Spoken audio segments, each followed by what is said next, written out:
कावा जो है उस पर लेकर चले जाएं तो वो ज्यादा अच्छा है एज पर कंपेयर टू चाय। कैसे? कि अदरक लें, अपने ये हाथ के अंगूठे का एक पोर अदरक का टुकड़ा ले लें और उसके बाद आपने जीरा सफेद लेना है 1/2 टीस्पून और 2 या 3 टहनियां सब्ज पुदीने की पत्तों समेत, आधा चम्मच, आधा चम्मच, ठीक है, आधा चम्मच जीरा सफेद और उसके बाद जो सब्ज पुदीना होता है जो गुट्ठी हम लेते हैं सब्जी वाले से, उसमें से 2 या 3 टहनियां पत्तों समेत निकाल के तो इसको 1 गिलास पानी में या 2 गिलास पानी में डाल दें और इसको उबालते रहें। जब वो 2 गिलास का 1 गिलास पानी रह जाए तो इसे नीचे उतार लें। तो ये आपके पास 2 कप कावा तैयार हो गया होगा। ठीक है। तो 1 कप आप खुद पिए, एक जो आपको बना के दे उसको पिला दें। ठीक है। और अगर आप ये इसको किसी फ्लास्क वगैरह में डाल लें और फिर आप उसे ले जाएं और ले जा सकते हैं, साथ ले जा सकते हैं अपने साथ इस्तेमाल। ठीक है। और ये इसके क्या असरात होंगे? ये आपके एनर्जेटिक भी करेगा, आपको एनर्जी देगा आपको, और उसके बाद वो जो प्यास आपको बार बार लग रही है उसको भी सेट करेगा। और ख़ास तौर पे जो लोग तेजाबियत के मैदे के मरीज़ हैं, जिनके एसिडिटी तेजाबियत बहुत होती है, ब्लोटिंग होती है और कॉन्स्टिपेशनल इश्यूज भी होते हैं, तो वो चाय पी के अपने आप को और बीमार कर रहे होते हैं। मतलब चाय से ये सारे मसले भी आते हैं, चाय से ब्लड प्रेशर भी रेज होता है, चाय से आपके बवासीर तक के मसले शुरू हो जाते हैं। तो हमें उस पॉइंट उससे ज़्यादा अच्छा है कि अगर हम इस कावे से लेंगे अपने आप को तो एनर्जी भी मिलेगी और हमारी वो जो कि ये खुराक भी जो मजदूर तबका जहाँ बाहर होंगे, ये होटल से लेके मतलब वो सफेद आटे की रोटी और जो सालन मिल गया जिस तरह का, मैदे भी खराब होते हैं, उससे मैदा भी खराब होता है। अच्छा। तो उस मैदे को मजीद बिगाड़ेंगे अगर चाय से, तो उससे अच्छा है कि अगर ये वाला, तो ये दोनों काम करेगा, गर्मी से भी बचाएगा जी, और उसके बाद ये मैदा जो है उसको भी फायदा करेगा। और अगर फर्ज करें कि हमने ठंडे मशरूबात की तरफ जाना है तो फिर हमें ये करना चाहिए कि ये जो हम डिफरेंट कोल्ड ड्रिंक्स ले लेते हैं, सॉफ्ट ड्रिंक्स हैं, एनर्जी ड्रिंक्स हैं, डब्बों के जूसेस वगैरह पे हम चलेंगे, आर्टिफिशियल लाइफ से हमें बाहर आना है। ये मसनूई सारी चीजों से, जरा केमिकल से हम बाहर निकले। हमारे अपने पास गन्ने का रस जो है वो मौजूद है, जिसको रो कहते हैं, तो रो पीनी चाहिए, वो बहुत अच्छी है। जो हमारे बहुत सारे असाब और जो हमारा इवन दो कि इसमें ग्लूकोज वफर होता है, ठीक है, और अच्छा ग्लूकोज होता है जो आपकी बॉडी के अंदर, पूरी बॉडी में जो जरूरत आपके जरूरत के मुताबिक नस नस में पहुंच के खुलियों तक जो है ना उसको बूस्ट करता है। ठीक है, आपने नस नस में ऐसे पहुंचाया जैसे शायर मोहब्बत पहुंचाता है। वाह, आपके सामने बैठ के तो हमें भी, लेकिन मैं हकीम नहीं होने लगा। अच्छा, ये फरमाइए कि अभी आपने फरमाया कि वो पानी के अंदर काला नमक जो है 2-3 चुटकी डाल लेना। वो जो काला नमक है, अगर ब्लड प्रेशर के मरीज भी क्या उसे इस्तेमाल कर सकते हैं? जो सफेद नमक है ना उसका प्रॉब्लम है। अच्छा। काला नमक नहीं, 12 नमकियात है मुख्तलिफ किस्म के, तो हमें सफेद नमक तो पहले घरों से निकालना है। ठीक है। इसको तो वैसे भी नहीं लेना चाहिए। पिंक साल्ट हम जो है ना वो घर में खानों में यूज करें। उसका ब्लड प्रेशर से ताल्लुक नहीं, बिल्कुल नहीं है, बिल्कुल नहीं थोड़ा है। सा। और ये जो काला नमक है इसको तो बिल्कुल नहीं है। काला नमक जो है ये तो बहुत अच्छा है। बल्कि इवन काला नमक से मैं एक और चीज यहाँ पे देता चलूं कि कुछ लोग जिनके हार्ट प्रॉब्लम होते हैं, हार्ट की पेन बड़ी सुईर होती है, या पित्ते की दर्द बड़ी शदीद होती है, या मैदे के अंदर दर्द अगर हो जाए कहीं तो वो बहुत सुईर प्रॉब्लम वाली होती है, तो या गुर्दे की पेन अगर शुरू हो जाए किसी को तो ये भी बड़ी तकलीफ वाली होती है। तो इसके लिए ये है कि आप अर्क गुलाब का अर्क लें और उसको 1 गिलास या आधा गिलास जो है ना वो उसको तेज जरा गर्म कर लें। तो 1 कप में आप डाल लें, जैसे ये कप है इसमें आपने डाला अर्क गुलाब तेज गर्म कर, तो आप वो जो काला नमक जिसकी हम बात कर रहे हैं वो पिसा हुआ खर्ल किया हुआ हो और दुपट्टा जो औरतों का होता है ना उसमें से दुपट्टे में से छान लिया गया हो, तो वो हाफ जो चम्मच है चाय वाला वो लेकर आप उसमें डाल के उसमें मिक्स कर लें, अर्के गुलाब में गरम गरम, और फिर उसको हिलाते रहें और एक एक सिप लेके पीते रहें।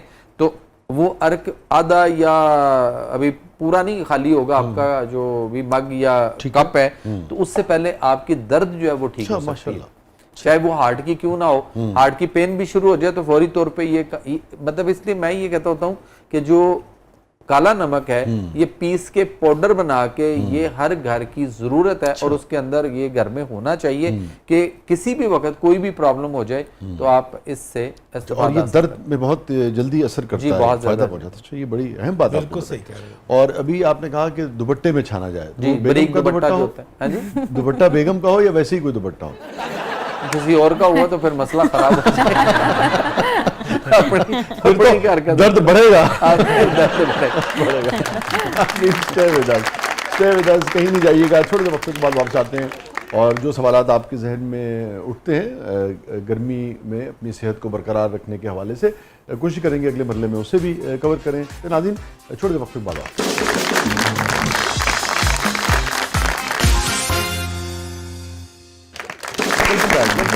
ज़बरदस्त में एक बार फिर खुशामदीद। और गर्मियों में सेहत के हवाले से क्या इकदाम करने चाहिए, किन चीज़ों से गुरेज करना चाहिए, कौन सी आदत, कौन सी ग़िज़ाएँ अपनानी चाहिए, इस हवाले से हमने आज के प्रोग्राम तरतीब दिया है। और ख़ास तौर पे वो लोग जिन्हें उस तरह से सहूलत मैसर नहीं है और गर्मी का ज़्यादा सामना करना पड़ता है पाकिस्तान को, और जिनकी तादाद यकीनन करोड़ों में है, जो कि बाहर काम भी कर रहे होते हैं, साइकिल पे, मोटरसाइकिल पे, पैदल सफ़र कर रहे होते हैं, मज़दूर भाई हैं हमारे। ख़ास तौर पे प्रोग्राम हमने आज उनके लिए तरतीब दिया। उसके अलावा तलबा जो हैं वो निकलते हैं पढ़ने के लिए, खेल कूद के लिए, वो भी इससे इस्तेफ़ादा कर सकते हैं। फातिमा साहब जी, मेरा बेगम साहिबा से सवाल है कि इतनी सख्त गर्मी है, उसमें जो एक्नी है बहुत ज़्यादा, और उसके साथ जो क्लोग पोर्स हैं, मतलब जो बंद हो जाते हैं ना आपके पोर्स गर्मी की वजह से, एक्नी की वजह से, उससे प्रिवेंशन हम कैसे ले सकते हैं? देखिए, सबसे पहले तो ये है कि आप उसके लिए ना गर्मियों में स्पेशली बेसन का इस्तेमाल ज़रूर करें। उससे चेहरा धोएं तो एक्नी नहीं होती है उससे। अच्छा, आपका फेस जो है वो फ्रेश रहता है। सेकंड ये है कि आप बहुत ज़्यादा जो लोग बाहर से आए हैं, स्टूडेंट्स ले लें, मज़दूर तबका ले लें, कोई भी है, वो बाहर से जब आते हैं तो फ़ौरन आके कहते हैं हमें ठंडा बर्फ़ पानी देना, बाहर बहुत गर्मी थी, बाहर बहुत गर्मी थी। उससे क्या होता है कि आपका मैदा जो है ना वो स्टक हो जाता है। ज़ाहिर है ऑर्गन्स भी तो गर्मी हेल कर रहे हैं ना, तो उनमें भी ठंडक जाती है। तो ठंडा पानी ना पिए, ठंडा पानी ना पिए। जब वो मैदा सही वर्क नहीं करेगा, तेजाबियत बढ़ेगी, उससे भी एक्नी आएगी। नॉर्मल पानी पिएं, उसकी आदत डालें। जब जितना आप ठंडा पानी पीते हैं, बर्फ़ का ज़्यादा इस्तेमाल करते हैं पानी में, तो उससे प्यास बुझती नहीं है, प्यास और लगती जाती है। आपने अक्सर देखा होगा, एक गिलास पीता है, थोड़ी देर बाद कोई कहेगा एक और देना मुझे, लेकिन हो ठंडा। अच्छा। और अगर आप उसको थोड़ा सा नॉर्मल करके पी रहे होंगे, अगर नहीं पी सकते नीम गर्म, अगर आप उसे नॉर्मल करके पी रहे होंगे तो आपको किसी हद तक प्यास जो है वो बुझा देगा। अच्छा, अभी आपने लफ्ज़ इस्तेमाल किया नीम गर्म, तो आप ये कहना चाह रही हैं कि ठंडे के बजाय बाकायदा नीम गर्म पिया अगर नीम गर्म पिए तो वो सबसे बेस्ट है। अच्छा। हाँ जी, उससे ये है कि आपका सिस्टम जो है ना वो ठीक रहता है और वो फिर फेस पे नहीं आता। गर्मी से जब आदमी आएगा और नीम गर्म पिएगा, नॉर्मल उसे पी महसूस ले। होगा कि मैं कोई नहीं, जो किसी हैप्चुअल है सजा के अमल से गुजर रहा हूँ। ये भी तो मसला है।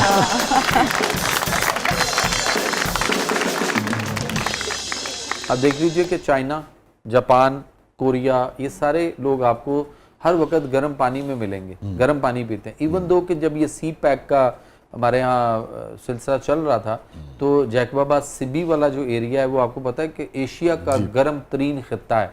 तो वहाँ भी जो चाइनीज़ काम कर रहे थे या कोरियन काम कर रहे थे, इंजीनियर्स या वो, तो वो गर्म पानी करके पी रहे होते थे। वो धूप में पानी गर्म करके रख लेते थे और गर्म हो जाता था, पी लेते थे। और जो हमारे पाकिस्तानी उनके साथ काम कर रहे होते थे, ढूंढते रहते थे वो ठंडा पानी और फ्रिज और कंटेनर जो उनके रैशी होते थे, उनमें से ठंडा पानी पी रहे होते थे और वो इनको देख के हंसते थे। जबकि ये कहते थे कि ये शायद पता नहीं क्या मखलूक है कि ये गर्म पानी पी रही है, और खुद ठंडा पानी पीते थे और चाय तेज कड़क मांगते थे खुद भी। तो वो चाय का काम जो है वो पानी से लेते हैं। बाकी एक्नी की मैं एक चीज़ और इसमें इजाफा कर दूं कि अगर एक्नी चेहरे पे आ रहा है तो ये हमारे यहाँ जो fast food, junk food, frozen food और ये सारा जो हम ख़ास तौर पे फ्रेंच फ्राइज़ जो शजी आलू के चिप्स हम बाज़ार से ले रहे हैं, खुद घर में माएँ काट काट के दे रही हैं। मैंने आज एक पेशेंट देखा है, और अगर बेगम ने बनाए, सर किसी ने भी बनाए प्रॉब्लम करेंगे। बेगम साहब बाजार से तो चलें ठीक है, अम्मी वाला भी इन्होंने कहा नहीं इस्तेमाल करें, बेगम वाला भी कह रहे हैं, बेगम वाला भी नहीं कर। तो आज मैंने एक पेशेंट देखा है जिसने जो फ्रेंच फ्राइज खा खा के बहुत कसरत से खाई उसने, तो आज मेरे पास पेशेंट आया हुआ था, आंतों का अल्सर और उसके बाद बिगड़ के कैंसर पे पहुंचा हुआ था। अच्छा। तो एक फ्रेंच फ्राइज जो है वो एक सिगरेट के बराबर इफेक्ट करता है। डॉक्टर साहब इस पॉइंट ऑफ व्यू से उसको देखना है। आलू जो है एक फ्रेंच फ्राइज के बाद एक French fries, just a single piece. हाँ, एक पीस, एक सिगरेट। दुनिया तो आयरिश और ये अमेरिकन और बहुत सारे ममालिक में तो सिर्फ आलू ही उनकी ग़िज़ा खुराक है और इसी फॉर्म में खाते हैं। सर हमारे यहाँ आलू को देखिएगा पहले कि आलू को खाद कितनी लग रही है, अच्छा, फिर उसके ऊपर स्प्रे कितनी, तो आलू का कसूर हुआ ना, फ्रेंच फ्राइज का तो फिर कोई कसूर तो वही खा रहे हैं ना, नहीं उसी आलू का ही हम खा रहे हैं। नहीं, मैं ये बात वाकई समझ रहा हूं, चूंकि फ्रेंच फ्राइज तो कहीं पे भी यानी कि ठीक है वो तले जाते हैं, यहाँ तक तो ठीक बिल्कुल है, होता है। मगर अब आप ये कह रहे हैं कि एक फ्रेंच फ्राइज जो है वो एक सिगरेट के बराबर इफेक्ट है, और एक कप चाय जो है वो 16 से 32 सिगरेट के बराबर इफेक्ट है। तो आपको लगता है इसको मानेंगे लोग, और मेडिकल साइंस और ये सारे? सर ऑलरेडी ये बातें प्रूव्ड हो चुकी हुई है ना, उसको भी देखना हमें। नहीं, कोई रिसर्च है जी हमारे पास? बिल्कुल है, इस पे तो ये चीजें वायरल हो चुकी हैं, अब तो रिसर्च पेपर आ चुके हैं इसके ऊपर कि हमें इसको देखना है। नहीं, आप ये कोई देखिए- हवाला दे सकते जी हैं आप? हमारे यहाँ इस वक्त जो खाद है, हाँ, जो खाद है, यूरिया वगैरह जो भी हम डालते हैं, 1 एकड़ फसल जो भी होगी पूरे साल में 2, 2.5, 1, 1.5, 2, 4 बोरी खाद लगती है। आलू वाहिद ऐसी फसल है जिसको 10, 12, 14 बोरी खाद लगा देते हैं, इसलिए कि वो आलू जो है जो छोटे साइज में रह जाते थे। आपको याद होगा कि जब हमारा बचपन था तो छोटे छोटे गोल आलू आया करते थे और माएँ उसको उबाल बॉल की तरह। हाँ उबाल बड़े कर भी उसको होते थे पकाया मगर, करती हाँ, थी। जी। अब वो जो छोटा सा आलू था वो भी इतने इतने बड़े साइज का हो गया हुआ है कि पैदावार उसका वजन बढ़ा दिया जाए, लेकिन वो इफेक्ट उसका जो है वो उसके अंदर से जब हम खाते हैं तो हमारी बॉडी तक आ रहा है।